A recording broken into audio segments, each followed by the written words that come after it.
Bonjour à tous et bienvenue.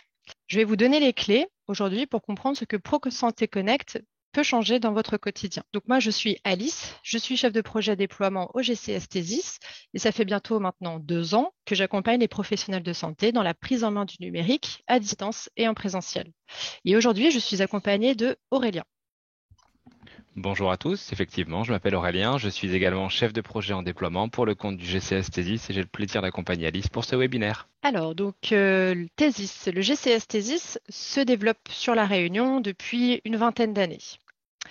On est vraiment le cœur de la e-santé ici au niveau territorial. Donc sur le territoire, on est en lien direct avec les établissements et associations sanitaires et médico-sociaux, les soignants et les acteurs de santé et l'ARS de La Réunion. Plus précisément, on est une organisation à but non lucratif, détenue et gouvernée par les acteurs de santé. On est aussi un appui pour co-construire les projets numériques dans le domaine de la santé. On est une aide à la mise en place du numérique en santé sur le territoire selon les grands axes décidés par l'ARS qui finance nos projets. On est le GRAD Océan Indien, c'est-à-dire le groupement régional d'appui au développement de la e-santé.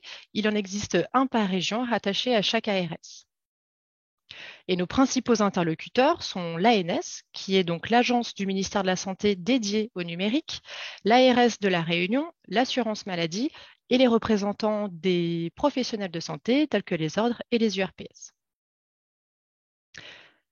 Je vais vous rappeler rapidement ce qu'on a vu précédemment dans la série et ce que nous allons aborder prochainement.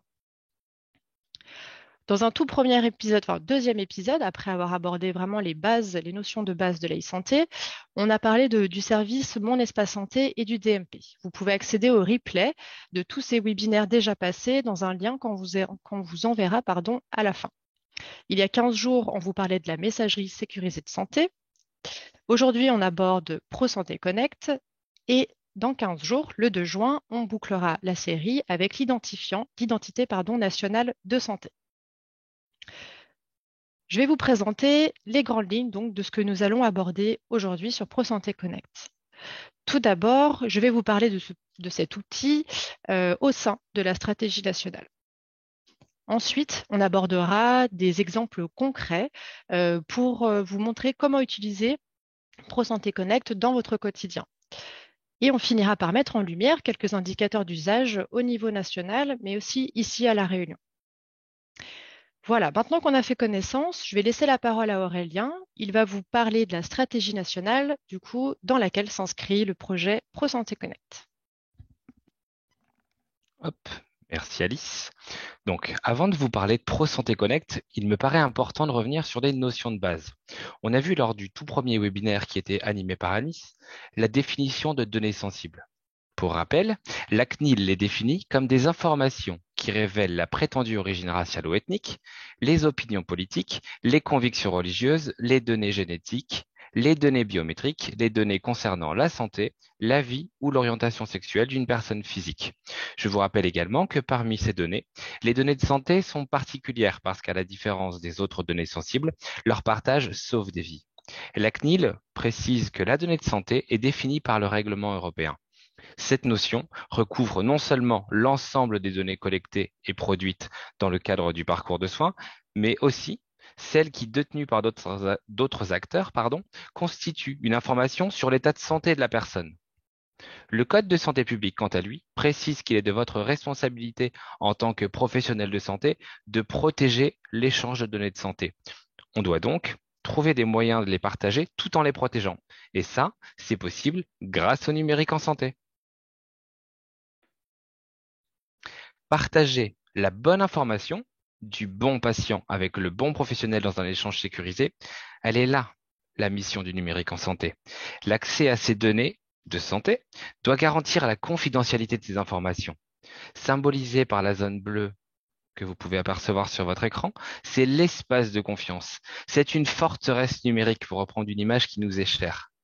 Dans un précédent webinaire, nous avons vu ensemble les 3 conditions à réunir pour qu'un échange soit sécurisé: un canal de communication sécurisé, abordé lors de l'épisode précédent sur la MSS, un patient bien identifié grâce à l'identité nationale patient que vous découvrirez dans 15 jours avec Sophie et Alice, et enfin un professionnel de santé authentifié.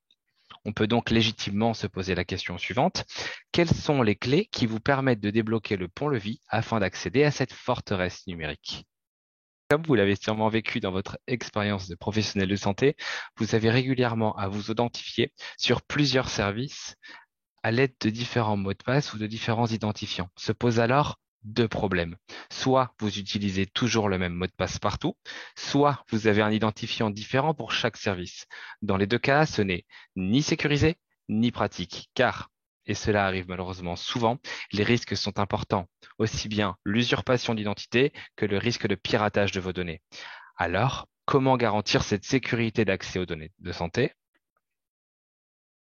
Pour éviter ces risques et faciliter l'accès aux services, il y a maintenant le cœur de notre sujet de notre webinaire, Pro Santé Connect. Grâce à ce moyen d'authentification simplifié, vous n'avez plus qu'à vous connecter une seule fois pour accéder à l'ensemble des services. Nous verrons dans les slides suivantes comment le faire plus concrètement.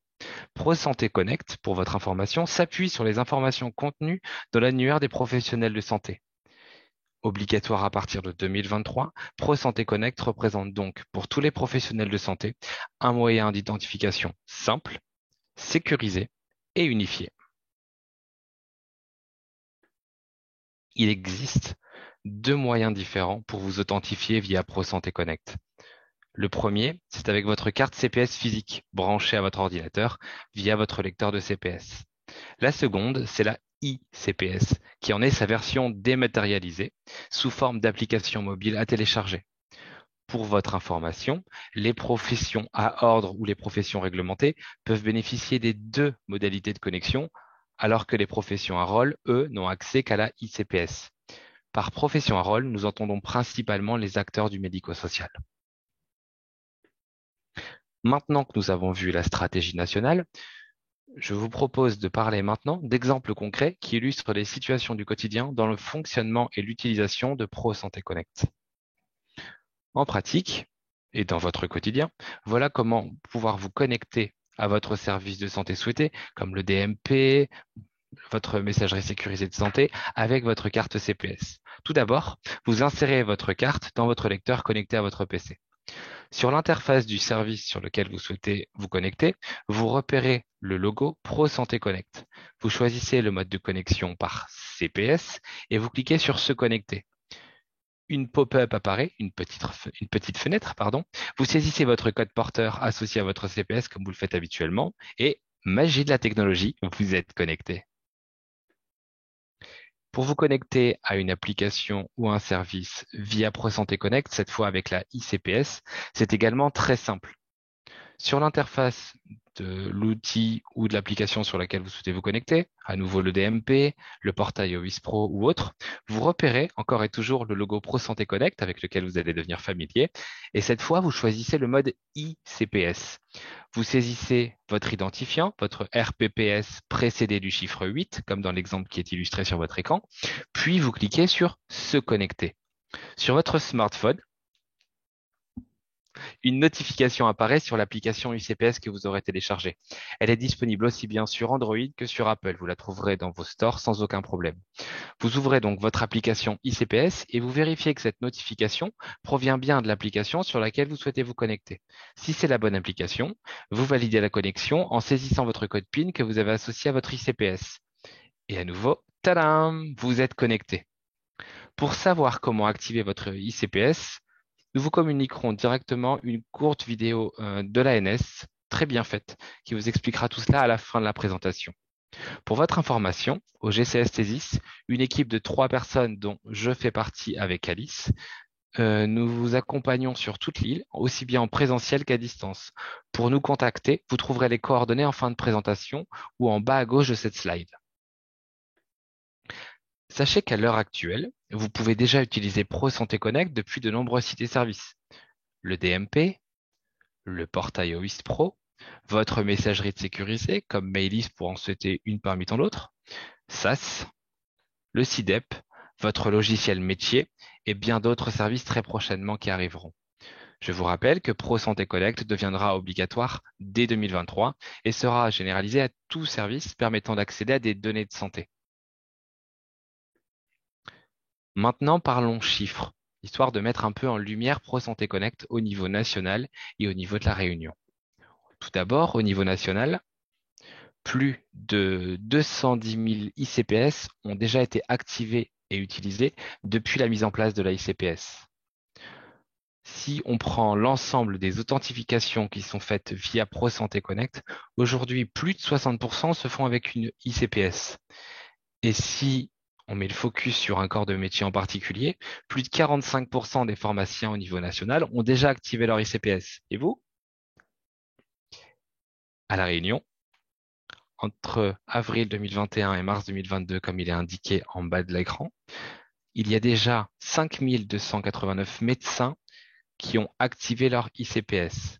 Chez les pharmaciens, 1580 ICPS ont été activés et chez les infirmiers, 4535 ICPS ont été activés durant cette même période. J'espère avoir été clair et limpide, que j'ai pu vous aider à mieux comprendre ProSanté Connect. Je vous remercie pour votre attention et je rends la parole à Alice. Alors, donc effectivement, dans les informations qu'il faut retenir dans le cadre de cette présentation, il y aura trois grands axes. Avant de les aborder, j'aimerais faire un dernier quiz avec vous qui va donc apparaître sur votre écran. Et j'aimerais tester un petit peu ce que vous avez pu retenir de cette présentation après tout ce qu'on vient de vous expliquer. Voilà, donc le quiz apparaît. Pour vous, ProSanté Connect, pardon, c'est quoi? Réponse A, un coffre-fort pour stocker vos différents mots de passe. Réponse B, une porte d'accès unique pour accéder à tous les services. Réponse C, la réponse C. On va pouvoir mettre fin au sondage et vous partager les résultats. Et bravo, vous avez tous visiblement très bien suivi ce que nous vous avons expliqué aujourd'hui. Effectivement, la ProSanté Connect, c'est une porte d'accès unique qui vous permet d'accéder à un ensemble de services qui permettent, eux, de partager des données de santé. Alors, les trois grands axes dont je vous parlais, qui sont donc à retenir dans le cadre de cette présentation sur ProSanté Connect.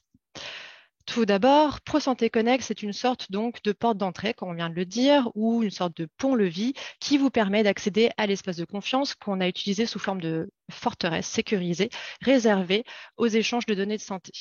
En vous authentifiant une seule fois, vous avez accès à un ensemble de services qui vous permettent d'échanger et d'accéder à des données de santé. Vous pouvez bien sûr retrouver la liste de ces services raccordés à ProSanté Connect sur Internet.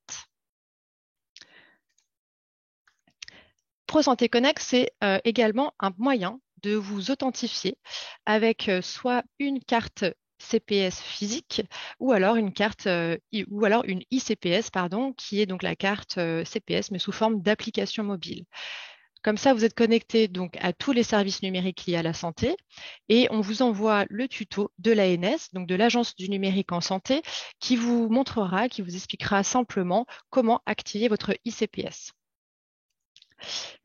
À partir du 1er janvier 2023, l'authentification via ProSanté Connect sera obligatoire pour les services numériques liés à la santé.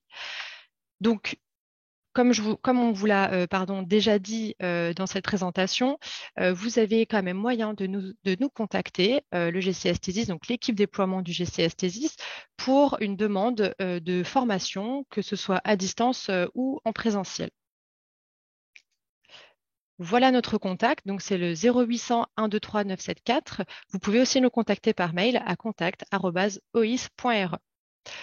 Voilà, on a terminé. On va passer maintenant au moment de questions-réponses avec le comité d'experts en e-santé. Merci à tous et à très bientôt, donc dans 15 jours, pour parler de l'INS.